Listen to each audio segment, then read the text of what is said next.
ਸਾਰੀਆਂ ਸੁਰਤੀਆਂ ਨੂੰ ਇਕੱਠਾ ਕਰਕੇ सब सुरती मिल सुरत कमाई, सब कीमत मिल कीमत पाई, ज्ञानी ध्यानी गुर गुर हाई, कहन न जाई तेरी तिल वडिहाई। आओ अपनी सुरतियां ਨੂੰ ਇਕਾਗਰ ਕਰਦਿਆਂ ਹੋਇਆਂ मेरे वीर गुरमीत जी की अज 9वीं क्लास है जो सानू जपजी साहिब ਦੇ बड़े ही तरीके ਦੇ ਨਾਲ और सहज ਵਿੱਚ ਸਾਨੂੰ पौड़ी दर पौड़ी लैके जा रहे हैं। 28वीं पौड़ी तक असी पहुंच चुके हैं ते हुण असी 38 पौड़ी तक पहुंचना है जिथे सचखंड वसे निरंकार कर कर वेखे नदर निहाल तिथे खंड मंडल ब्रह्मंड जेको कथै ता अंत ना अंत तिथे लो लो आकार जिव जिव हुक्म तिवे तिवकार। दैट इज जो सानू सरनजीत सिंह जी कल सांझ कर रहे सी, the super consciousness of yourself, your mind, body and intellect, and how do you reach the super consciousness to Sachkhand और 10वां द्वार किस तरीके नाल खुलदा है जिथे आपे ही सहज और आपे ही कम हो रहे हैं, वो है सचखंड वासी 10वां द्वार। आओ वीर गुरमीत जी तुसी अपनी लड़ी वांग जपजी साहिब विच सानू अगे लैके चलो। 28वीं पौड़ी तो असी अगे चालू करते हैं। Welcome to you and over to you. Waheguru ji का खालसा वाहिगुरु जी की फतेह। अज असी 28 पौड़ी तो शुरू करके ते 31वीं पौड़ी तक व्याख्या करांगे। ते ਇਹ 4 पौड़ियां बहुत ही सिग्निफिकेंट हैगियां ने। बहुत सारे सवाल ਉਹਨਾਂ ਦਾ जवाब गुरु नानक देव जी ने ਇਹਨਾਂ पौड़ियां ਵਿੱਚ ਦਿੱਤਾ ਹੈ। Especially Guru Nanak Dev Ji has explained how to live and what should be the values, what should be the priorities and in what context we should live। मतलब सानू एक मॉरल कंपस, एक गाइडलाइन, बड़ी powerful guidelines इस इन्हां 4 पौड़ियां सानू मिलदियां ने ते बहुत सारे सवालों का जवाब मिलता है कि भी कित्थे सानू अपनी प्रायोरिटीज़ नूं लैके जाना है अगर असी सचियार तक पहुँचना है। Ultimate context of Japji Sahib is how to connect with the truth, how to connect with Almighty। ते बहुत ही लोडेड पौड़ी है, इस करके एक एक लफ्ज नूं असी समझ के चलांगे। मुंदा संतोख सरमपत झोली, ध्यान की करे विभूत, किंठा काल कुआरी काया, जुगत डंडा प्रतीत। हुण एक एक लफ्ज का पहले मतलब समझिए। मुंदा मुंदरी नूं आख्या गया है, ईयरिंग और any ornament which is worn on the face. संतोख का मतलब है कंटेंटमेंट। श्रमपत झोली, श्रम, श्रम वर्ड जिहड़ा हैगा हिंदी दा श्रम, मेहनत, हार्ड वर्क, वर्क एथिक, ये सारे जिहड़े लफ्ज ने वो श्रम नूं डिनोट करते हैं। पत झोली, पत इत्थे कई लोग इज्जत नाल कन्फ्यूज करते हैं। यह पत एक्चुअली बेगिंग बोल हैगा। The bowl of a beggar is referred to as pat, and it is also, the beggar also carries a jholi in which he fills the alms। ते ओ गल इत्थे begging bowl ते झोली दी हो रही है। ध्यान is meditation or connecting with Almighty। Vibhut is the tilak, vibhuti ਜਿਹੜੇ ब्राह्मण ने वो अपने माथे ਦੇ ਉੱਤੇ तिलक लगाते ਨੇ, वो एक तरीके ਦਾ सिंबल ਹੁੰਦਾ ਹੈ कि भी I am a scholarly person and I am here for seeking knowledge. It is a symbol of a knowledge seeker in those days. So here Guru Nanak Dev Ji is saying to tread on the path of truth, let contentment be the jewels that you are after. Contentment has to be the jewel. Contentment, संतोख नो अपनी मुंदरी बनाओ. श्रम पत झोली. You have to fill your begging bowl or whatever you are going to earn with honest hard work. That is the only way in which you have to fill your झोली, your पत. ध्यान की करे विभूत. And let the quest for knowledge, it's not gyan, actually it's dhyan. So let meditation be what you seek, and that is the symbol. Meditation is the symbol of your scholarliness.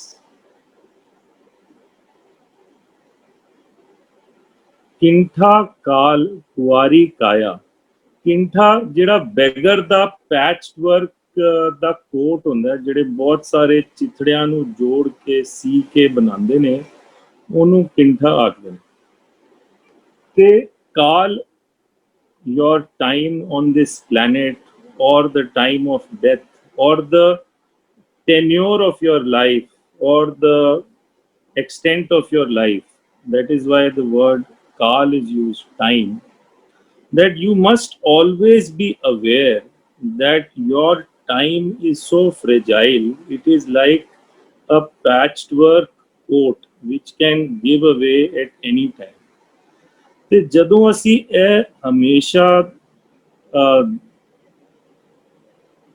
ਆਪਣੇ conscious ਵਿੱਚ ਰੱਖਦੇ ਹਾਂ ਕਿ ਵੀ ਸਾਡਾ ਇੱਥੇ ਜਿਹੜਾ time ਹੈ ਉਹ ਲਿਮਿਟਿਡ ਹੈਗਾ, ਤੇ ਸਾਡੇ ਜਿਹੜੇ ਐਕਸ਼ਨਸ ਨੇ ਨਾ ਉਹ ਆਟੋਮੈਟਿਕਲੀ ਪਿਓਰ ਹੋ ਜਾਂਦੇ ਨੇ.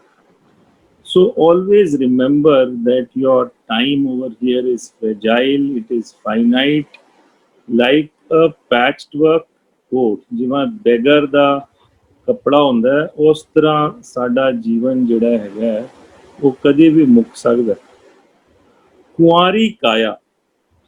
ਕੁਆਰੀ ਕਾਇਆ is virgin body, but symbolically ਇੱਥੇ ਗੱਲ ਇਹ ਹੋ ਰਹੀ ਹੈ ਕਿ look after your body, be free from any bodily vices, whether it is alcohol, whether it is smoking, whether it is drugs, whether it is leading a lethargic life without any exercise.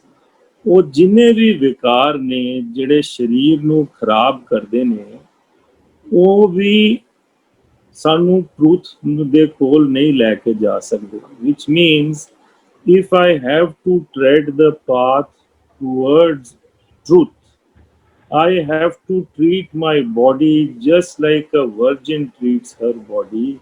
I must keep it pure, chaste, and therefore look after it with a lot of care. Jugat danda prateet. Prateet is faith. ਇੱਥੇ ਅਕਾਲ ਪੁਰਖ ਵਿੱਚ ਸਾਡਾ ਜਿਹੜਾ ਭਰੋਸਾ ਹੈ ਉਹ ਉਸ faith ਦੀ ਗੱਲ ਹੋ ਰਹੀ ਹੈ. ਐਂਡ ਜੁਗਤ is how to bond with the Almighty. So ਯੋਗ ਕਿਸ ਤਰ੍ਹਾਂ ਹੋ ਸਕਦਾ ਹੈ, ਉਹਦੇ ਵਾਸਤੇ ਜਿਹੜੀ ਸਾਨੂੰ ਸਪੋਰਟ ਚਾਹੀਦੀ ਹੈਗੀ ਹੈ, ਉਹ ਸਪੋਰਟ ਫੇਥ ਸਾਨੂੰ ਪ੍ਰੋਵਾਈਡ ਕਰਦਾ.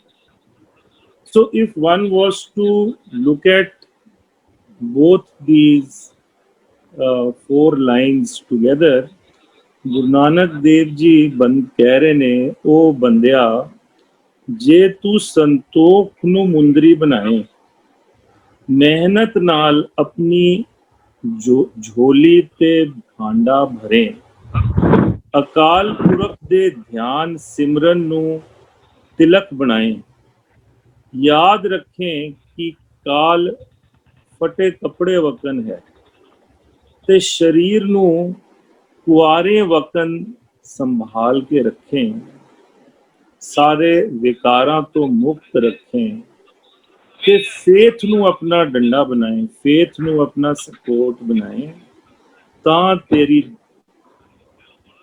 अकाल पुरख नाल मिलन हो सकदा है, तां सचियार हो सकदा है। ਇਹ ਗੱਲ ਬੜੀ ਸਿੰਪਲੀ ਇਹਨਾਂ ਨੇ ਕਹੀ ਹੈਗੀ ਹੈ। ਇਹ ਅਗਲੀ ਲਾਈਨ ਵੀ ਬਹੁਤ ਹੀ ਇੰਟਰਸਟਿੰਗ ਹੈਗੀ ਹੈ। ਆਈ ਪੰਥੀ ਸਗਲ ਜਮਾਤੀ ਮਨ ਜੀਤੇ ਜਗ ਜੀਤ। ਆਈ ਪੰਥ ਜਿਹੜਾ ਹੈ ਉਹ ਯੋਗੀਆਂ ਦਾ 12 ਪੰਥ ਨੇ, ਉਹਨਾਂ ਚੋਂ ਇੱਕ ਪੰਥ ਹੈਗਾ ਜਿਹੜਾ ਆਪਣੇ ਆਪ ਨੂੰ ਸਭ ਤੋਂ ਉੱਚੀ ਸ਼੍ਰੇਣੀ ਦਾ ਪੰਥ ਮੰਨਦੇ ਨੇ। ਉਹਨਾਂ ਦਾ ਨਾਂ ਹੈਗਾ ਆਈ ਪੰਥੀ। ਸਗਲ ਜਮਾਤੀ, ਸਗਲ is the entire world. Guru Nanak Dev Ji is saying here that if you consider the entire world as your class fellow, ਜਮਾਤੀ ਹੁੰਦਾ ਜਿਹੜਾ ਤੁਹਾਡੇ ਨਾਲ ਕਕਸ਼ਾ 'ਚ ਪੜ੍ਹਦਾ ਉਹਨੂੰ ਜਮਾਤੀ ਆਖਦੇ ਨੇ। ਤੇ ਜਮਾਤੀ ਦਾ ਇੱਕ ਆਪਣਾ brotherhood ਹੈ, ਇੱਕ ਆਪਣੀ fraternity ਹੈ। The way you look after your own class fellow, there is a certain bonhomie, you care for that person. So here he is saying that the highest level of yogi is the person who actually looks at the whole world as his class fellow. ਜਿਹਨੂੰ ਅੱਜ English ਵਿੱਚ ਲਫ਼ਜ਼ ਅਸੀਂ ਆਖਦੇ ਹਾਂ inclusive thinking. We include everybody into our thoughts. ਅਸੀਂ ਸਾਰਿਆਂ ਬਾਰੇ ਸੋਚਣਾ ਸ਼ੁਰੂ ਕਰਦੇ ਹਾਂ। That is the highest level of existence, ਸਰਬੱਤ ਦਾ ਭਲਾ। ਤੇ ਗੱਲ ਇੱਥੇ ਕਿਉਂਕਿ ਵੈਲਿਊਜ਼ ਦੀ ਹੋ ਰਹੀ ਹੈਗੀ ਹੈ ਕਿ ਵੀ ਸਾਡਾ ਮੋਰਲ ਕੰਪਸ ਕੀ ਹੈਗਾ, ਤੇ ਗੁਰੂ ਨਾਨਕ ਦੇਵ ਜੀ ਨੇ ਕਲੀਅਰਲੀ ਕਿਹਾ ਹੈ ਕਿ ਵੀ ਸਭ ਤੋਂ ਉੱਚੀ ਸ਼੍ਰੇਣੀ ਦਾ ਯੋਗੀ ਉਹ ਨਹੀਂ ਜਿਹੜਾ ਜਾ ਕੇ ਪਹਾੜਾਂ 'ਚ ਜਾ ਕੇ ਬਹਿ ਗਿਆ, ਉਹਦੀ ਗੱਲ ਨਹੀਂ ਹੋ ਰਹੀ। ਉਹ ਕਹਿ ਰਹੇ ਨੇ ਉਹ ਸਭ ਤੋਂ ਉੱਚੀ ਸ਼੍ਰੇਣੀ ਦਾ ਯੋਗੀ ਹੈ ਜਿਹੜਾ ਸਾਰੀ ਦੁਨੀਆ ਨੂੰ ਇਕੁਅਲੀ ਟਰੀਟ ਕਰਦਾ ਹੈ, like he would treat his class fellows. And finally he says ਮਨ ਜੀਤੇ ਜਗ ਜੀਤ। After you have done all these things, that ਤੁਸੀਂ contented ਵੀ ਹੈਗੇ ਹੋ, ਤੁਸੀਂ ਹਾਰਡ ਵਰਕਿੰਗ ਵੀ ਹੈਗੇ ਹੋ, ਤੁਸੀਂ ਓਨੈਸਟ ਵੀ ਹੋ, ਤੁਸੀਂ ਮੈਡੀਟੇਸ਼ਨ ਵੀ ਕਰਦੇ ਹੋ, ਤੁਸੀਂ ਯਾਦ ਰੱਖਦੇ ਹੋ ਕਿ ਵੀ death can come at any time, ਤੁਸੀਂ ਆਪਣੀ ਬਾਡੀ ਨੂੰ ਵੀ ਲੁੱਕ ਆਫਟਰ ਕਰਦੇ ਹੋ, ਤੁਸੀਂ ਸਾਰਿਆਂ ਵਾਸਤੇ ਆਪਣੇ ਜੀਵਨ ਨੂੰ ਸਮਰਪਣ ਕਰਦੇ ਹੋ। ਉਹਦੇ ਬਾਅਦ ਵੀ ਇੱਕ ਬੜਾ ਵੱਡਾ ਟੈਸਟ ਹੈਗਾ, ਉਹ ਟੈਸਟ ਹੈਗਾ that you have to conquer your own mind. It is not possible that you do all this and yet you are still not in control of your own desires and your mind is still influencing your intellect. So ਇਹ ਸਾਰੀਆਂ ਚੀਜ਼ਾਂ ਕਰਕੇ ਅਗਰ ਤੁਸੀਂ ਆਪਣੇ ਮਨ ਨੂੰ ਵੀ ਜਿੱਤ ਸਕਦੇ ਹੋ, ਫਿਰ ਤੁਸੀਂ ਸਾਰੀ ਦੁਨੀਆ ਨੂੰ ਜਿੱਤ ਲਿਆ। then you can say that you have conquered the world, and really then you can be one with truth.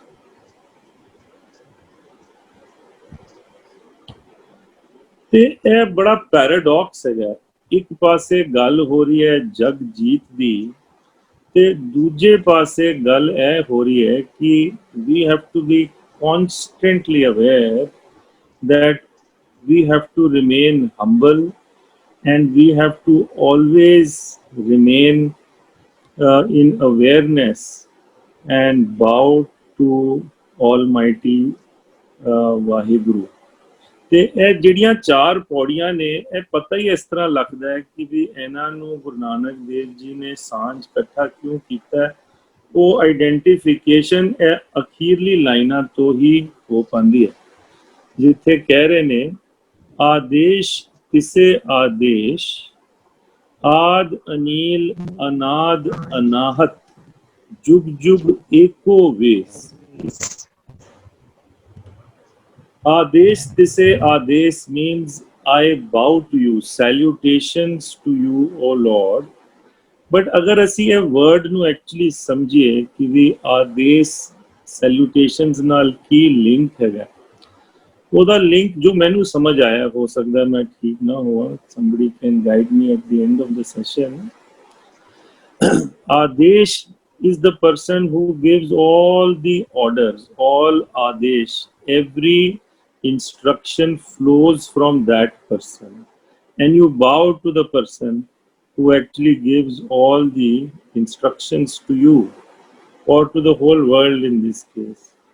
So here Guru Nanak Dev Ji is saying that eventually you must always be cognizant that you have to bow to the Almighty.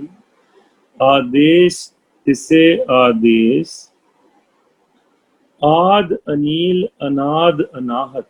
Ad means the beginning of time. Anil is somebody who is pure, unblemished. Anad is something about which you don't know about the beginning. You don't know how it came to be. That is Anad. And Anahat is something that cannot be defeated. So he's saying, I bow to you, O Lord.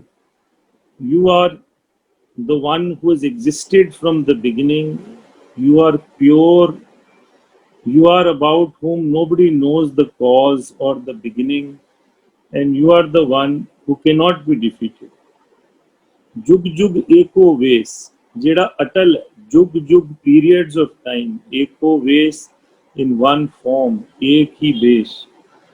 So here in the end, Guru Nanak Dev Ji is saying in all the four bodies that I bow to you, O Lord, O Vaheguru. You are the primal, you are pure, you are without whose beginning that I don't understand, and you are the undefeatable, and you are the one who shall always remain in the single form. ਹੁਣ ਅਸੀਂ 29ਵੀਂ ਪੌੜੀ ਸ਼ੁਰੂ ਕਰਾਂਗੇ। ਇੱਥੇ ਗੁਰੂ ਨਾਨਕ ਦੇਵ ਜੀ devotee ਨੂੰ ਤਿੰਨ ਚੀਜ਼ਾਂ ਆਖ ਰਹੇ ਨੇ। ਇੱਕ ਤੇ ਆਖ ਰਹੇ ਨੇ ਕਿ ਵੀ ਗਿਆਨ ਨੂੰ ਫੋਲੋ ਕਰਨਾ ਹੈ, you have to seek knowledge. ਦੂਜਾ ਗੱਲ ਹੋ ਰਹੀ ਹੈ ਕੰਪੈਸ਼ਨ ਦੀ, ਦਇਆ ਦੀ। ਤੇ ਤੀਜੀ ਚੀਜ਼ ਬਹੁਤ ਹੀ ਜ਼ਿਆਦਾ ਜ਼ਰੂਰੀ ਹੈਗੀ ਹੈ, ਉਹ ਹੈਗੀ ਹੈ ਮਾਇਆਲੈਸ ਐਗਜ਼ਿਸਟੈਂਸ, ਕਿ ਵੀ ਅਸੀਂ ਮਾਇਆ ਦੇ ਜੰਜਾਲ ਤੋਂ ਕਿਸ ਤਰ੍ਹਾਂ ਨਿਕਲ ਸਕਦੇ ਹਾਂ। ਇਹ ਤਿੰਨ ਚੀਜ਼ਾਂ ਦੀ ਗੱਲ ਇਸ ਪੌੜੀ 'ਚ ਹੋ ਰਹੀ ਹੈ। ਪਿਛਲੀ ਪੌੜੀ 'ਚ ਆਲਰੇਡੀ ਗੱਲ ਹੋ ਗਈ ਹੈ ਧਿਆਨ, ਕੰਟੈਂਟਮੈਂਟ, ਇਹ ਦੋ ਚੀਜ਼ਾਂ ਉੱਥੇ ਬਹੁਤ ਜ਼ਰੂਰੀ ਸੀਗੀਆਂ। ਤੇ ਇੱਥੇ ਗਿਆਨ ਐਂਡ ਦਇਆ, ਇਹ ਦੋ ਚੀਜ਼ਾਂ ਜ਼ਰੂਰੀ ਹੈਗੀਆਂ ਨੇ, ਤੇ ਮਾਇਆਲੈਸ ਐਗਜ਼ਿਸਟੈਂਸ। ਤੇ ਇਹ ਵੀ ਸਮਝ ਆਉਂਦਾ ਹੈ ਇਸ ਪੌੜੀ ਦੇ ਬਾਅਦ ਕਿ ਸੰਜੋਗ ਵਿਜੋਗ, ਯੂਨੀਅਨ ਐਂਡ ਸੈਪਰੇਸ਼ਨ, ਉਹ ਅਕਾਲ ਪੁਰਖ ਦੀ ਆਪਰੇਟ ਕਰਨ ਦਾ ਸਿਸਟਮ ਹੈ, ਉਹ ਸਾਨੂੰ ਐਕਸੈਪਟ ਕਰਨਾ ਪਏਗਾ। And we will find that eventually, irrespective of all the knowledge and all the truth that you might discover, you have to realize that he is the master of your destiny. So ਇਹ ਪੂਰੀ ਪੌੜੀ ਦਾ gist ਹੈਗਾ। ਹੁਣ ਮੈਂ word for word ਇਹਨੂੰ share ਕਰਾਂਗਾ। ਭੁਗਤ ਗਿਆਨ, ਭੁਗਤ here is food, ਆਹਾਰ। ਤੇ ਆਪਣਾ ਆਹਾਰ ਗਿਆਨ ਨੂੰ ਬਣਾਓ। Let your hunger be for knowledge. ਇਹ ਬਹੁਤ ਇੰਟਰਸਟਿੰਗ ਪੌੜੀ ਹੈਗੀਆਂ ਨੇ, ਕਿਉਂਕਿ ਅਸੀਂ ਨਾਰਮਲੀ ਬੜੇ ਸਪਿਰਿਚੁਅਲ ਔਕਲਟ ਤਰੀਕੇ ਨਾਲ ਬਾਣੀ ਨੂੰ ਪ੍ਰੈਜ਼ੈਂਟ ਕਰਦੇ ਹਾਂ ਆਪਣੀ ਯੰਗ ਜਨਰੇਸ਼ਨ ਨੂੰ। ਉਹਨਾਂ ਨੂੰ ਇਹ ਪੌੜੀਆਂ ਅਗਰ ਅਸੀਂ ਦੱਸੀਏ ਕਿ ਵੀ ਗੁਰੂ Nanak Dev ji is asking you to hunger for knowledge, I think it will make a very, very powerful impact in their lives, and they will also be able to relate ਕਿ ਵੀ ਇੱਥੇ ਗਿਆਨ ਦੀ ਧਿਆਨ ਦੀ ਕੰਟੈਂਟਮੈਂਟ ਦੀ ਗੱਲਾਂ ਹੋ ਰਹੀਆਂ ਨੇ ਐਂਡ ਬੜਾ ਕੰਡੈਂਸਡ ਜਿਸਟ ਦਿੱਤੀ ਹੈ ਸਾਰੇ ਮੋਰਲ ਕੰਪਸ ਦੀ 4 ਹੀ ਪੌੜੀਆਂ ਵਿੱਚ ਭੁਗਤ ਗਿਆਨ make your food, make knowledge your food. Daya Bhandaran. Bhandar is the storehouse from where all your inventory, from where you act. And Daya is compassion. And Bhandaran is the storekeeper, or in this case, the feminine storekeeper, that all your actions, let them be guided by compassion. Instead of reacting, instead of judging in our life, all our actions must be informed by knowledge, and all our actions must be informed by compassion. घट घट वाजे नाद ते ए हमेशा याद रखना है कि भी हर चीज everything has the breath of God in it. It is Almighty that has infused and breathed life into everything. He is omnipresent in everything. आप नाथ नाथी सब जाकी रिद सिद्ध अवरा साध ਅਕਾਲ ਪੁਰਖ ਆਪ ਹੀ ਨਾਥ ਹੈ ਤੇ ਉਹ ਸਾਰਿਆਂ ਦਾ ਨਾਥ ਹੈ ਤੇ ਜਦੋਂ ਅਸੀਂ ਕਿਸੇ ਹੋਰ ਨਾਲ ਡੀਲ ਕਰਦੇ ਹਾਂ ਚਾਹੇ ਬੰਦਾ ਹੋਏ ਚਾਹੇ ਆਬਜੈਕਟ ਹੋਏ we have to be constantly aware ਕਿ ਉਹ ਜਿੰਨੀਆਂ ਵੀ ਜੀਵ ਜੰਤੂ ਨੇ ਲਿਵਿੰਗ ਨਾਨ ਲਿਵਿੰਗ वो सारियां दे अंदर नाद बचदा है. They are all there because of him. They are all his creation, and he himself is the Lord of all. And in case we have to tread the path of truth, we have to find freedom from Riddh Siddh. ਹੁਣ Riddh Siddh किस चीज ਨੂੰ ਆਖਦੇ ਆ ਇੱਥੇ ਮਾਇਆ ਦੇ 2 instruments ਹੈਗੇ ਨੇ ਮਾਇਆ ਦੇ ਕੀ ਇਨਸਟਰੂਮੈਂਟਸ ਹੁੰਦੇ ਨੇ ਇੱਕ ਇਨਸਟਰੂਮੈਂਟ ਹੈ ਮਾਇਆ ਦਾ ਵੈਲਥ ਜਿਹਨੂੰ ਰਿੱਧ ਕਹਿੰਦੇ ਨੇ ਇਨ ਹਿੰਦੀ ਇਟ ਇਜ਼ ਕਾਲਡ ਰਿੱਧੀ ਸਿੱਧੀ ਇੱਕ ਵਰਡ ਹੈਗਾ ਸਮਰਿੱਧੀ ਸਮਰਿੱਧ somebody who has been bestowed all the good material things of life ਉਹਨੂੰ ਆਖਦੇ ਆ ਕਿ ਇਹ ਬੰਦਾ ਜਿਹੜਾ ਹੈ ਉਹ ਸਮਰਿੱਧ ਹੈ so riddhi relates to all material wealth that one seeks in life. ਸਿੱਧੀ ਕਿਹਨੂੰ ਆਖਦੇ ਨੇ ਸਿੱਧੀ ਆਖਦੇ ਆ ਜਿਹੜੀ ਪਾਵਰਸ ਟੂ ਕੰਟਰੋਲ ਕ੍ਰੀਏਸ਼ਨ ਕਈ ਜਿਹੜੇ ਸਪਿਰਿਚੁਅਲ ਆਰਡਰਸ ਨੇ ਦੇ have the ability, these yogis have the ability to control, or through what we normally understand as magic, they are able to create substances, they are able to take one thing from one place to another.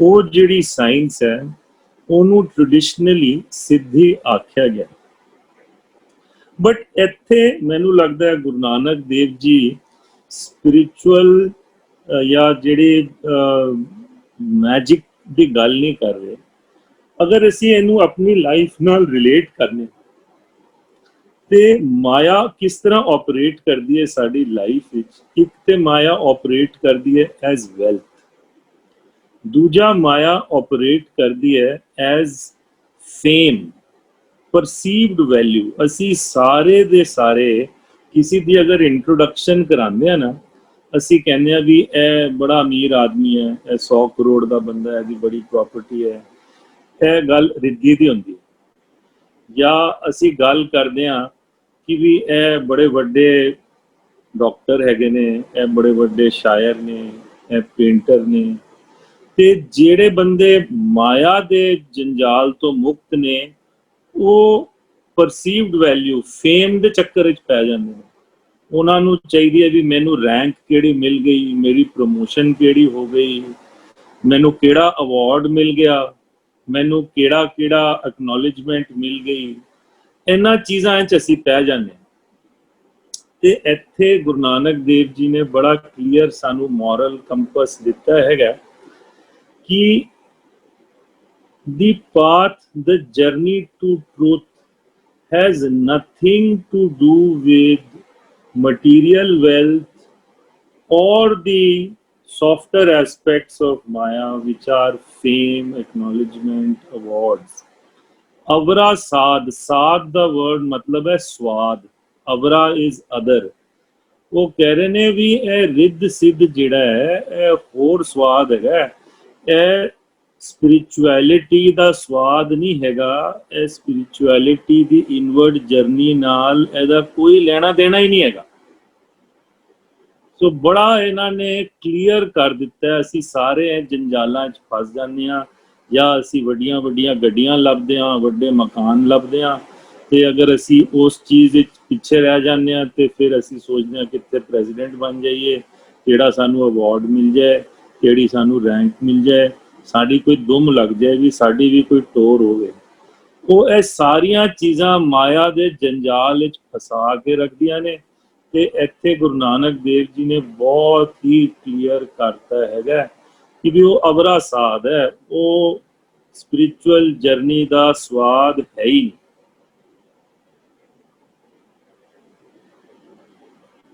संजोग विजोग दुई car चलावे, लेखे आवे भाग। संजोग मतलब चीज़ां दा जुड़ना, coming together by good luck is संजोग, or may not be good luck, just coming together is संजोग. विजोग is going away, departing, विछड़ना, ਉਹ ਵਿਜੋਗ ਹੈ। ਦੁਈ ਕਾਰ ਚਲਾਵੇ, ਗੱਲ ਹੋ ਰਹੀ ਹੈ ਅਕਾਲ ਪੁਰਖ ਦੇ ਕੰਮ ਕਰਨ ਦੇ ਤਰੀਕੇ ਦੀ ਕਿ ਵੀ ਇਹ ਅਕਾਲ ਪੁਰਖ ਦਾ ਕੰਮ ਕਰਨ ਦਾ, ਸਾਰੀ ਸ੍ਰਿਸ਼ਟੀ ਨੂੰ ਚਲਾਉਣ ਦਾ ਤਰੀਕਾ ਹੈ ਕਿ ਵੀ ਚੀਜ਼ਾਂ ਇਕੱਠੀਆਂ ਹੋਣਗੀਆਂ, ਕੁਝ ਟਾਈਮ ਇੱਕ ਸਾਂਝ ਹੋ ਕੇ ਚੱਲਣਗੀਆਂ, ਉਹਦੇ ਬਾਅਦ ਉਹ ਵਿਛੜ ਜਾਣਗੇ। ਇਹ ਦੋ ਤਰੀਕੇ ਨੇ, ਇਸ ਤਰ੍ਹਾਂ ਹੀ ਉਹ ਸਾਰਾ ਕਾਰ ਚਲਾ ਰਿਹਾ ਹੈ।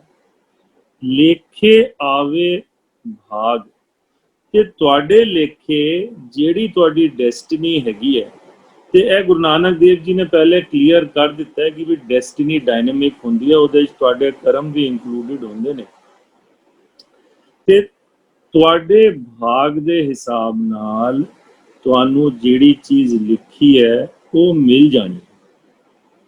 ਤੇ ਹੁਣ ਜਦੋਂ ਅਸੀਂ ਇਹ ਪੂਰੀ ਦੀ ਪੂਰੀ ਪੌੜੀ ਨੂੰ ਸਮਰਾਈਜ਼ ਕਰਨੀ, ਉਹ ਇਹ ਆਂਦਾ ਹੈ, let knowledge be your food and compassion be your storehouse of actions. Always know that the omnipresent Lord permeates everything, and how he operates is by union and separation. That is his way, and finally you shall get your reward. Don't worry about the reward, only worry about seeking knowledge, only worry about compassion, and only worry about maya-less existence. Don't worry about Sanjog Vijog, coming together and departing. That is his way of working. Whatever you have to get, you will get. Just focus on acquiring knowledge, living a compassionate life, and living a maya-less life. अगर हिंदी च असीं इहनूं कहने आ, ऐसा बन के चलो कि ज्ञान तुम्हारा आहार हो, तुम दयालु हो, ये याद रखो कि हर जगह उसका नाद बज रहा है। याद रखो कि वो ही नाथ है, तुम्हारा और सारी सृष्टि का। रिद्धि और सिद्धि, वेल्थ और मैजिक, ये अलग स्वाद है, इसका कोई स्पिरिचुअल जर्नी से लेना देना ही नहीं है, इसकी सच्चाई से कोई वास्ता नहीं। वो मिलता है और बिछड़ता है, जो भी मिलता है और बिछड़ता है वो अपनी किस्मत से ही मिलता है, और अगर तुम्हारी किस्मत में है तो मिल जाएगा। सो ए बड़ा सिंपल 29th पौड़ी हैगी है, but again he reminds you at the end of each of these pauris that again we always remembering Adesh Tise Adesh. Salutations to you, O Lord. Ad Anil Anad Anahat Jug Jug Eko Ves. In the 30th Paudi, the message is very, very relevant to those times, part of the message. And part of the message is very relevant because we always raise this question कि भी रब है ते दिसदा क्यों? ਇਹ ਸਵਾਲ ਬਹੁਤ ਬਾਰੀ ਆਂਦਾ ਹੈ ਕਿ ਵੀ ਰੱਬ ਹੈ ਤੇ ਦਿਸਦਾ ਕਿਉਂ? ਤੇ ਉਹਦਾ ਕੁਛ ਨਾ ਕੁਛ ਸਾਨੂੰ ਇੱਥੇ ਜਵਾਬ ਮਿਲਦਾ ਹੈਗਾ। ਏਕਾ ਮਾਈ ਜੁਗਤ ਵਿਆਈ, ਤਿੰਨ ਚੇਲੇ परवान, ਇੱਕ ਸੰਸਾਰੀ, ਇੱਕ ਭੰਡਾਰੀ, ਇੱਕ ਲਾਏ ਦੀਵਾਨ। He's saying ਤਿੰਨ ਦਾ ਮਤਲਬ ਹੈ whom, to whom. चेले परवान, परवान is presented like something is manifested. Eka Mai Jugat Vyai. It is believed that Mother Nature, out of wedlock, for the purpose of running the world, she bore 3 sons. Mother nature ਦੇ 3 ਪੁੱਤਰ ਹੋਏ। ਇੱਕ ਸੰਸਾਰੀ ਬ੍ਰਹਮਾ, ਬ੍ਰਹਮਾ ਸੰਸਾਰੀ ਇਸ ਕਰਕੇ ਆਖਿਆ ਗਿਆ ਕਿ ਉਹ ਸੰਸਾਰ ਦੀ ਸਾਰੀ ਕ੍ਰੀਏਸ਼ਨਸ ਦਾ ਕੰਮ ਉਹ ਕਰਦਾ ਹੈ। ਅਸੀਂ ਪਹਿਲੇ ਡਿਸਕਸ ਕਰ ਚੁੱਕੇ ਹਾਂ ਕਿ ਵੀ ਕ੍ਰੀਏਸ਼ਨ ਵਨ ਟਾਈਮ ਐਫਰਟ ਨਹੀਂ ਹੈਗਾ, ਕ੍ਰੀਏਸ਼ਨ ਔਨਗੋਇੰਗ ਪ੍ਰੋਸੈਸ ਹੈ। Every time new things are being created. ਇੱਕ ਭੰਡਾਰੀ, ਭੰਡਾਰੀ ਵਿਸ਼ਨੂੰ ਨੂੰ ਆਖਿਆ ਗਿਆ ਹੈ ਜਿਹੜਾ ਸਾਰੀ ਸ੍ਰਿਸ਼ਟੀ ਨੂੰ ਆਪਰੇਟ ਕਰਦਾ, ਚਲਾਉਂਦਾ ਹੈ, CEO ਹੈਗਾ। He makes sure that everything is available in his ecosystem. ਇੱਕ ਲਾਏ ਦੀਵਾਨ, ਜਿਹੜਾ ਸ਼ਿਵ ਹੈ ਉਹ ਰੈਫਰੀ ਹੈਗਾ, ਉਹ ਜੱਜ ਕਰਦਾ ਹੈ, ਉਹ ਆਪਣਾ ਦੀਵਾਨ ਲਗਾਉਂਦਾ ਹੈ, ਕੋਰਟ ਲਗਾਉਂਦਾ ਹੈ। ਲੇਕਿਨ ਨਾਲ ਹੀ ਇਹ ਆਖਦੇ ਨੇ ਕਿ ਵੀ ਇਹ ਖਾਲੀ ਸਿੰਬਲਸ ਨੇ ਜਿਹੜੇ ਲੋਕੀ ਇਸ ਤਰ੍ਹਾਂ ਸੋਚਦੇ ਨੇ ਕਿ ਵੀ ਬ੍ਰਹਮਾ ਕ੍ਰੀਏਟ ਕਰਦਾ ਹੈ, ਵਿਸ਼ਨੂੰ ਜਿਹੜਾ ਹੈ ਉਹ ਆਪਰੇਟ ਕਰਦਾ ਹੈ ਤੇ ਸ਼ਿਵ ਜਿਹੜਾ ਹੈ ਉਹ ਰੈਫਰੀ ਹੈ, ਡਿਸਟਰੋਇਰ ਵੀ ਹੈ। ਐਕਚੁਅਲੀ ਜਿੰਨਾ ਵੀ ਕ੍ਰੀਏਸ਼ਨ ਵਿੱਚ ਕੰਮ ਹੋ ਰਿਹਾ ਹੈ ਉਹ ਸਾਰਾ ਇਹਨਾਂ ਦੇ ਉੱਤੇ ਅਕਾਲ ਪੁਰਖ ਹੈਗਾ, ਉਹ ਕਰ ਰਿਹਾ। ਜਿਵ ਤਿਸ ਭਾਵੇ तिवे चलावे, जिव होवे फरमान। बट इवेंचुअली जैसे तेरे को बहाता है वैसे ही तू चलाता है, जैसे तेरा फरमान होता है। ही whatever happens happens according to his will and it happens according to his ordainment. फरमान मतलब order, ordainment. ਉਹ ਵੇਖੇ ਉਹਨਾਂ ਨਦਰ ਨਾ ਆਵੇ ਬਹੁਤਾ ਇਹ ਵਿਡਾਣ। ਵਿਡਾਣ ਦਾ ਮਤਲਬ ਹੈਗਾ something which is full of wonder, ਆਸ਼ਚर्यजनक ਚੀਜ਼ ਹੈਗੀ ਹੈ। ਇਟ ਇਜ਼ ਆਸ਼ਚਰਜ ਵਰਡ ਜਿਹੜਾ ਹੈਗਾ ਪੰਜਾਬੀ ਦਾ, that ਅਕਾਲ ਪੁਰਖ ਸਾਰੀ ਸ੍ਰਿਸ਼ਟੀ ਨੂੰ ਦੇਖ ਸਕਦਾ ਹੈ। ਅਕਾਲ ਪੁਰਖ ਬ੍ਰਹਮਾ ਵਿਸ਼ਨੂੰ ਤੇ ਮਹੇਸ਼ ਜਿਹੜੇ ਉਹਦੇ ਮਿਨਿਸਟਰਸ ਨੇ ਉਹਨਾਂ ਨੂੰ ਵੀ ਦੇਖ ਰਿਹਾ, ਬਟ ਉਹ ਅਕਾਲ ਪੁਰਖ ਨੂੰ ਨਹੀਂ ਦੇਖ ਸਕਦੇ। ਇਹ ਬੜੀ ਆਸ਼ਚਰਜ ਦੀ ਗੱਲ ਹੈਗੀ ਹੈ that the ministers are not able to see, or nobody in creation is able to see, but he is always watching over his creation.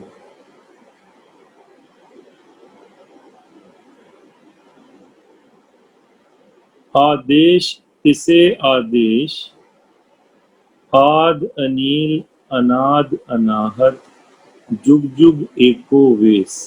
I bow to you, O Lord, मैं नमस्तक करदा किस ਨੂੰ ਜਿਹੜਾ ਹਮੇਸ਼ਾ ਤੋਂ ਹੈਗਾ, ਆਦ ਅਨੀਲ ਜਿਹੜਾ ਪਿਓਰ ਹੈਗਾ, ਅਨਾਦ whose beginning I cannot explain, ਅਨਾਹਤ who is undefeatable, jug jug eko ways, who shall always be the same across all ages.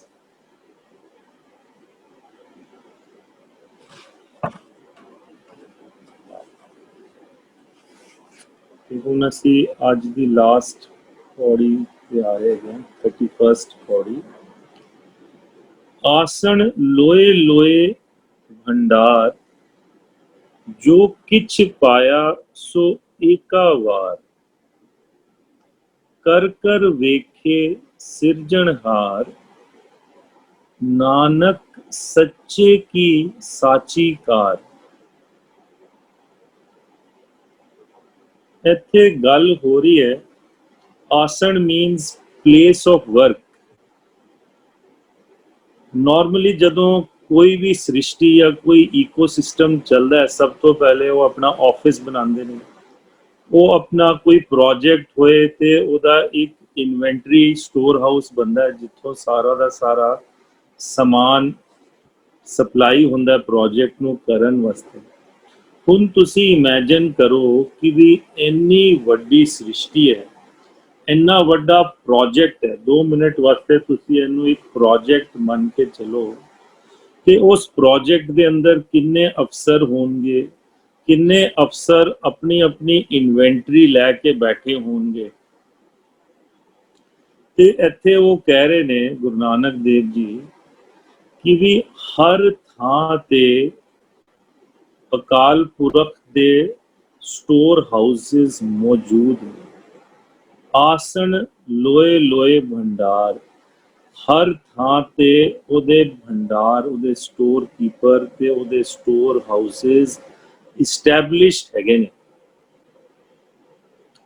ਜੋ ਕਿਛ ਪਾਇਆ ਸੋ ਏਕਾ ਵਾਰ, ਉਹ ਕੋਈ ਵੀ ਪ੍ਰੋਜੈਕਟ ਕਰਨੇ ਆ ਨਾ, ਜਿਸ ਤਰ੍ਹਾਂ ਅਸੀਂ ਆਰਕੀਟੈਕਟ ਹੈਗੇ ਆ ਚਰਨਜੀਤ ਜੀ ਤੋਂ ਮੈਂ, ਤੇ ਸਭ ਤੋਂ ਵੱਡੀ ਪ੍ਰੋਬਲਮ ਪ੍ਰੋਜੈਕਟ ਦੀ ਇੰਪਲੀਮੈਂਟੇਸ਼ਨ ਵਿੱਚ ਆਉਂਦੀ ਹੈ ਕਿ ਵੀ ਮਟੀਰੀਅਲਸ ਨਹੀਂ ਹੁੰਦੇ, ਜਾਂ ਪੈਸਾ ਨਹੀਂ ਹੁੰਦਾ, ਜਾਂ ਰਿਸੋਰਸਿਸ ਨਹੀਂ ਹੁੰਦੇ। ਗੁਰੂ ਨਾਨਕ ਦੇਵ ਜੀ ਦੱਸ ਰਹੇ ਨੇ ਵੀ ਇਹ ਜਿਹੜੀ ਸਾਰੀ ਕ੍ਰੀਏਸ਼ਨ ਹੈਗੀ ਹੈ, ਇਹਦੇ ਚ ਜੋ ਵੀ ਰॉ ਮਟੀਰੀਅਲ ਚਾਹੀਦਾ ਸੀਗਾ ਉਹ ਸਾਰਾ ਰੱਬ ਨੇ ਇੱਕੋ ਵਾਰ ਹੀ ਪਾ ਦਿੱਤਾ। ਇਹ ਨਹੀਂ ਹੈ ਕਿ ਵੀ ਉਹ ਰੋਜ਼ ਰॉ ਮਟੀਰੀਅਲ ਸਪਲਾਈ ਕਰ ਰਿਹਾ, ਨਹੀਂ। all the raw material has been put in the beginning. Now whenever it is needed, it is available. ਤੁਸੀਂ ਦੇਖੋ ਕੁਦਰਤ ਇੰਨੀ ਖੂਬਸੂਰਤ ਸਿਸਟਮ ਨਾਲ ਵਰਕ ਕਰਦੀ ਹੈ ਕਿ ਚਿੜੀਆ ਹੈਗੀ ਹੈ, ਅੱਜ ਦੀ ਡੇਟ ਵਿੱਚ ਸਾਰੇ ਬਰਡਸ ਅਗਰ ਦਿੱਲੀ 'ਚ ਤੁਸੀਂ ਦੇਖੋਗੇ ਨਾ, ਤੇ ਇਹਨਾਂ ਦੇ ਘੋਂਸਲੇ April May 'ਚ ਘੋਂਸਲੇ ਬਣਦੇ ਨੇ, ਤੇ ਜੂਨ ਦੇ ਐਂਡ ਵਿੱਚ ਇਹਨਾਂ ਦੇ ਚਿਕਸ ਹੈਚ ਹੋ ਜਾਂਦੇ। ਘੋਂਸਲੇ ਵਾਸਤੇ ਜਿਹੜੇ ਟਵਿਗਸ ਨੇ ਉਹ ਵੀ ਇਹਨਾਂ ਨੂੰ ਮਿਲ ਜਾਂਦੇ ਨੇ। ਉਹਦੇ ਬਾਅਦ ਅੰਡੇ ਨੂੰ ਸੇਕਣ ਵਾਸਤੇ ਹੀਟ ਚਾਹੀਦੀ ਹੈ, ਉਹ ਮਈ ਜੂਨ ਵਿੱਚ ਇਹਨਾਂ ਨੂੰ ਮਿਲ ਜਾਂਦੀ ਹੈ। ਤੇ ਜਦੋਂ ਇਹਨਾਂ ਦੇ ਚਿਕਸ ਬਾਹਰ ਆਉਂਦੇ ਨੇ ਚੂਜ਼ੇ, ਤੇ ਰੱਬ ਨੇ ਮੌਨਸੂਨ ਕ੍ਰੀਏਟ ਕਰਤਾ ਹੈ ਕਿ ਵੀ ਮੌਨਸੂਨ ਹੋਏਗਾ ਤੇ ਬਹੁਤ ਕੀੜਿਆਂ ਦੀ ਸੰਖਿਆ ਵੱਧ ਜਾਏਗੀ, ਤੇ ਇਹਨਾਂ ਨੂੰ ਅਰਥਵਰਮਸ ਤੇ ਕੀੜੇ ਜਦੋਂ ਚਾਹੀਦੇ ਨੇ ਉਸ ਟਾਈਮ ਤੇ ਮਿਲਦੇ ਨੇ। ਕੋਈ ਰੈਫ੍ਰਿਜਰੇਟਰ ਦੀ ਲੋੜ ਨਹੀਂ ਹੈਗੀ, ਕੋਈ ਮਾਈਕ੍ਰੋਵੇਵ ਦੀ ਲੋੜ ਨਹੀਂ ਹੈਗੀ। ਰੱਬ ਨੇ ਇੰਨਾ ਸੋਹਣਾ ਸਿਸਟਮ ਬਣਾਇਆ ਹੈਗਾ ਕਿ ਵੀ ਜਦੋਂ ਸੇਕ ਚਾਹੀਦਾ ਹੈ ਉਹ ਗਰਮੀ ਦੇ ਦਿੰਦਾ ਹੈ, ਜਦੋਂ ਖਾਣਾ ਚਾਹੀਦਾ ਹੈ ਉਹ ਮੌਨਸੂਨ ਦੇ ਕੀੜੇ ਦੇ ਦਿੰਦਾ। ਤੇ it is totally taken care. Gods Akal Purakh ਦੇ ਜਿਹੜੇ ਭੰਡਾਰ ਨੇ ਉਹ ਜਿੱਥੇ ਚਾਹੀਦੇ ਨੇ ਉੱਥੇ ਮੌਜੂਦ ਨੇ। ਤੁਹਾਨੂੰ ਕੋਈ ਚਿੰਤਾ ਕਰਨ ਦੀ ਲੋੜ ਨਹੀਂ ਹੈਗੀ ਵੀ ਕੋਵਿਡ ਆ ਗਿਆ, ਮੇਰੇ ਬਿਜ਼ਨਸ ਦਾ ਕੀ ਹੋਏਗਾ, ਮੇਰਾ ਕੀ ਹੋਏਗਾ। ਇਹ ਗੱਲ ਇੱਥੇ ਇੱਕਦਮ ਉਹਨਾਂ ਨੇ ਦੱਸਤੀ ਹੈ ਵੀ ਅਗਰ ਇੱਕ ਇੱਕ ਚਿੜੀ ਦਾ ਉਹਨੇ ਖਿਆਲ ਰੱਖਣਾ ਹੈ ਤੇ ਤੁਹਾਡਾ ਵੀ ਖਿਆਲ ਉਹਨੇ ਰੱਖਿਆ, ਉਹਨੇ ਆਲਰੇਡੀ ਇੰਤਜ਼ਾਮ ਕਰ ਦਿੱਤਾ। ਤੁਹਾਡੇ ਕੋਲ ਫੇਥ ਹੋਣਾ ਚਾਹੀਦਾ ਕਨੈਕਟ ਕਰਨ ਵਾਸਤੇ। ਇਹ ਗੱਲ ਇੱਥੇ ਦੱਸੀ ਜਾ ਰਹੀ ਹੈ। ਤੇ ਤੁਸੀਂ ਦੇਖੋ ਇੰਨੀ ਸੋਹਣੀ ਕ੍ਰੀਏਸ਼ਨ ਹੈਗੀ ਹੈ, ਇਹ ਜ਼ੀਰੋ ਵੇਸਟ ਤੇ ਚੱਲਦੀ ਹੈ। ਜਿਹੜੀ ਵੀ ਮੈਨ ਮੇਡ ਕ੍ਰੀਏਸ਼ਨ ਹੈ ਨਾ, ਉੱਥੇ ਤੁਸੀਂ ਦੇਖੋ ਅਸੀਂ ਵੇਸਟ ਹੀ ਹੈਂਡਲ ਕਰਦੇ ਰਹਿ ਜਾਂਦੇ ਹਾਂ। ਸਾਨੂੰ ਪਤਾ ਨਹੀਂ ਲੱਗਦਾ ਵੀ ਸਾਡਾ ਈ ਵੇਸਟ ਹੈ, ਉਹਦਾ ਕੀ ਕਰੀਏ। ਸਾਡਾ ਮਕਾਨ ਟੁੱਟਦਾ ਹੈ, ਮਲਬਾ ਨਿਕਲਦਾ, ਸਾਨੂੰ ਨਹੀਂ ਪਤਾ ਲੱਗਦਾ ਅਸੀਂ ਉਹਦਾ ਕੀ ਕਰੀਏ। ਸਾਡੇ ਕਿਚਨ ਦਾ ਕੂੜਾ ਨਿਕਲਦਾ, ਸਾਨੂੰ ਨਹੀਂ ਪਤਾ ਲੱਗਦਾ ਉਹਦਾ ਕੀ ਕਰੀਏ। ਰॉ ਮਟੀਰੀਅਲ ਵਾਸਤੇ ਵੀ ਸਾਰਾ ਟਾਈਮ ਵੱਖਰੀ ਵੱਖਰੀ ਮਾਰਕੀਟ ਜਾਂਦੇ ਆ। Man is the only person, only creation that does not have faith in God and is always creating man-made objects. भी सारी सृष्टि चल रही है, ਉਹਨੂੰ कौन सप्लाई करता है? सृष्टि आपे ही आप सप्लाई करती है। कोई चिड़िया कुछ मैन्युफैक्चर थोड़ी कर दी, ਉਹਨੂੰ ਸਾਰਾ ਕੁਝ ਰੱਬ ਦੇ ਦਿੰਦਾ। ना घोड़ा कुछ मैन्युफैक्चर कर रहा, ना शेर कुछ मैन्युफैक्चर कर रहा, ना डायनासोर्स कुछ मैन्युफैक्चर कर रहे हैं, ना वेल्स कर रही ने। वो साढ़े तो लंबी लाइफ चल रही है उन्होंने, साढ़े तो ज्यादा खुश ने। It is a way of thinking, not just to say कि भी रब ने एको बार क्रिएशन हुई सी, बिग बैंग होया सी, वो एक बारी पाता है, वो भी व्याख्या हो सकती है, बट वो सानू हेल्प नहीं करता। सानू ਇਹ ਹੈਲਪ ਕਰਦਾ ਫੇਥ ਕਿ ਵੀ ਜਦੋਂ ਰੱਬ ਨੇ ਇੱਕ ਇੱਕ ਕੀੜੇ ਚਿੜੀ ਵਾਸਤੇ ਖਾਣਾ ਰਹਿਣਾ ਸਾਰਾ ਕੁਝ ਪ੍ਰੋਵਾਈਡ ਕੀਤਾ ਹੈ ਤੇ ਉਹ ਸਾਡੇ ਵਾਸਤੇ ਵੀ ਪ੍ਰੋਵਾਈਡ ਕਰੇਗਾ। ਇਹ ਮੇਨ ਮੈਸੇਜ ਇਸ ਪੌੜੀ ਦਾ ਇਹ ਹੀ ਹੈਗਾ, ਹੀ ਸ਼ੈਲ ਪ੍ਰੋਵਾਈਡ ਫॉर ਯੂ। ਇਹ ਸਿੰਗਲ ਜੀ ਲਾਈਨ ਹੈਗੀ ਹੈ, ਇਸ ਤੋਂ ਜ਼ਿਆਦਾ ਇਸ ਪੌੜੀ ਦਾ ਮੈਸੇਜ ਨਹੀਂ ਹੈਗਾ। ਆਲਵੇਜ਼ ਰਿਮੈਂਬਰ, ਉਹਦੇ ਭੰਡਾਰੀ ਬੈਠੇ ਨੇ, ਹਰ ਜਗ੍ਹਾ ਬੈਠੇ ਨੇ। ਉਹਨੇ ਇੱਕੋ ਵਾਰੀ ਪਾ ਦਿੱਤਾ ਜਿਹੜੀ ਚੀਜ਼ ਪਾਣੀ ਹੈ ਤੁਹਾਨੂੰ ਮਿਲ ਜਾਣੀ। ਕਰ ਕਰ ਵੇਖੇ ਸਿਰਜਣਹਾਰ, ਉਹ ਸਾਰੀ ਕ੍ਰੀਏਸ਼ਨ ਨੂੰ ਨਾਲ ਨਾਲ ਨਰਚਰ ਕਰ ਰਿਹਾ ਹੈ, ਲੁੱਕ ਆਫਟਰ ਕਰ ਰਿਹਾ ਕ੍ਰੀਏਟਰ। ਸਿਰਜਣਹਾਰ ਬੜਾ ਸੋਹਣਾ ਸ਼ਬਦ ਹੈ। किसी चीज ਨੂੰ ਜਦੋਂ ਅਸੀਂ ਸਜਾਉਂਦੇ ਆ ਨਾ ਤੇ ਉਹਨੂੰ ਸਿਰਜਣ ਕਰਨੇ, ਖਾਲੀ ਬਣਾਉਣਾ ਨਹੀਂ ਹੈਗਾ। ਸਿਰਜਣ ਦਾ ਮਤਲਬ ਹੈਗਾ to create beautifully, to embellish it, to beautify, to create something poetic. ਉਹ ਸਿਰਜਣਹਾਰ ਹੈ, ਨਾਟ ਸਮਥਿੰਗ ਸਟੈਟਿਕ ਡੈਡ। ਉਹ ਸਿਰਜਣਹਾਰ ਨਹੀਂ ਹੈਗਾ। ਤੇ ਆਫਟਰ ਆਲ ਇੱਥੇ ਗੱਲ ਹੋ ਰਹੀ ਹੈ ਅਕਾਲ ਪੁਰਖ ਦੀ, ਜਿਸ ਤੋਂ ਵੱਡਾ ਸਿਰਜਣਹਾਰ ਤੇ ਕੋਈ ਹੈ ਹੀ ਨਹੀਂ। ਤੇ ਉਹ ਕਹਿ ਰਹੇ ਨੇ ਵੀ ਉਹ ਦੇਖ ਰਿਹਾ ਹੈ, ਉਹ ਇੱਕ ਇੱਕ ਚੀਜ਼ ਕਰ ਰਿਹਾ ਹੈ, ਦੇਖ ਰਿਹਾ ਹੈ। ਤੁਹਾਨੂੰ ਕਦੀ ਵੀ ਇਹ ਭੁਲੇਖਾ ਨਾ ਹੋਏ ਕਿ ਵੀ ਉਹ ਵੇਖ ਨਹੀਂ ਰਿਹਾ, ਉਹ ਨਾਲ ਨਾਲ ਕਰ ਰਿਹਾ ਹੈ, ਉਹ ਨਾਲ ਨਾਲ ਵੇਖ ਰਿਹਾ ਸਿਰਜਣਹਾਰ। नानक सच्चे की साची कार, सच्चे is the truthful one, सच्ची car is his fair doing। ਗੁਰੂ ਨਾਨਕ ਦੇਵ ਜੀ ਸਾਨੂੰ ਆਖ ਰਹੇ ਨੇ ਵੀ ਉਹ ਸੱਚੇ ਪਾਤਸ਼ਾਹ ਦਾ ਕਾਰਜ ਸੱਚਾ ਹੈ। ਉਸ ਤੋਂ ਵੱਡਾ ਪ੍ਰੋਜੈਕਟ ਮੈਨੇਜਰ, ਪ੍ਰੋਜੈਕਟ ਡਾਇਰੈਕਟਰ ਕੋਈ ਨਹੀਂ ਹੈਗਾ। ਉਹਦਾ ਕੰਮ 100% ਫਿਟ ਹੈ। ਉਹਦਾ ਕੰਮ 100% true ਹੈਗਾ। Says Nanak, the truthful one's work is fair and true. ਉਹਨੇ ਕੋਈ impartiality ਨਹੀਂ ਕਰਨੀ, ਨਾ ਉਹਨੇ ਕੋਈ partiality ਨਹੀਂ ਕਰਨੀ, ਉਹਨੇ impartial ਰਹਿਣਾ, ਉਹਨੇ ਕੋਈ prejudice ਨਹੀਂ ਕਰਨੀ, ਉਹਨੇ ਨਿਰਵੈਰ ਰਹਿਣਾ। ਤੇ ਜੋ ਕੁਝ ਤੁਹਾਡੇ ਕਰਮਾਂ ਅਨੁਸਾਰ ਤੁਹਾਨੂੰ ਮਿਲਣਾ ਹੈ, ਉਹ ਤੁਹਾਨੂੰ ਮਿਲ ਜਾਣਾ। ਆਦੇਸ਼ ਤਿਸੇ ਆਦੇਸ਼, ਆਦ ਅਨੀਲ ਅਨਾਦ ਅਨਾਹਤ, जुग जुग एको वेस। Just bow to the Supreme Lord and receive all your guidance from Him. He is the one, the eternal, the primal, the pure, the undefeatable, who shall always remain. So that brings us to the end of these 4 पौड़ीज। ਇਹ ਚਾਰੋਂ ਪੌੜੀਆਂ ਦੇ ਅੰਤ ਅਸੀਂ ਆ ਗਏ ਹਾਂ ਤੇ ਬਹੁਤ ਹੀ ਜ਼ਬਰਦਸਤ ਲੈਸਨ ਸਾਨੂੰ ਮਿਲੇ ਨੇ। ਕੰਟੈਂਟਮੈਂਟ ਦਾ ਲੈਸਨ ਮਿਲਿਆ, ਓਨੈਸਟ ਵਰਕ ਦਾ ਮੈਸੇਜ ਮਿਲਿਆ, ਧਿਆਨ ਤੇ ਮੈਡੀਟੇਸ਼ਨ ਦਾ ਮੈਸੇਜ ਮਿਲਿਆ, ਹਮੇਸ਼ਾ ਇਹ ਯਾਦ ਰੱਖਣ ਦਾ ਮੈਸੇਜ ਮਿਲਿਆ ਕਿ ਵੀ ਅਸੀਂ ਇੱਥੇ ਕੁਝ ਸਮੇਂ ਵਾਸਤੇ ਹੀ ਹੈਗੇ ਹਾਂ। ਆਪਣੀ ਬੋਡੀ ਨੂੰ ਕੁਆਰੀ ਕਾਇਆ ਵਤਨ ਵਿਕਾਰਾਂ ਤੋਂ ਮੁਕਤ ਰੱਖਣ ਦਾ ਸਾਨੂੰ ਮੈਸੇਜ ਮਿਲਿਆ। ਸਾਰੀ ਦੁਨੀਆ ਨੂੰ ਆਪਣੇ ਥਾਟਸ ਵਿੱਚ, ਆਪਣੀ ਵਰਲਡ ਦੀ ਵੈਲ-ਬੀਇੰਗ ਨੂੰ ਆਪਣੇ ਥਾਟਸ ਐਂਡ ਐਕਸ਼ਨਸ ਵਿੱਚ ਰੱਖਣ ਦਾ ਮੈਸੇਜ ਮਿਲਿਆ। ਆਪਣੇ ਮਨ ਨੂੰ ਜੀਤਣ ਦਾ ਮੈਸੇਜ ਮਿਲਿਆ। ਨੌਲੇਜ ਦੇ ਹੰਗਰ ਦਾ ਮੈਸੇਜ ਮਿਲਿਆ। ਦਇਆ ਕੰਪੈਸ਼ਨ ਦਾ ਮੈਸੇਜ ਮਿਲਿਆ। ਮਾਇਆਲੈਸ ਲਿਵਿੰਗ ਦਾ ਮੈਸੇਜ ਮਿਲਿਆ।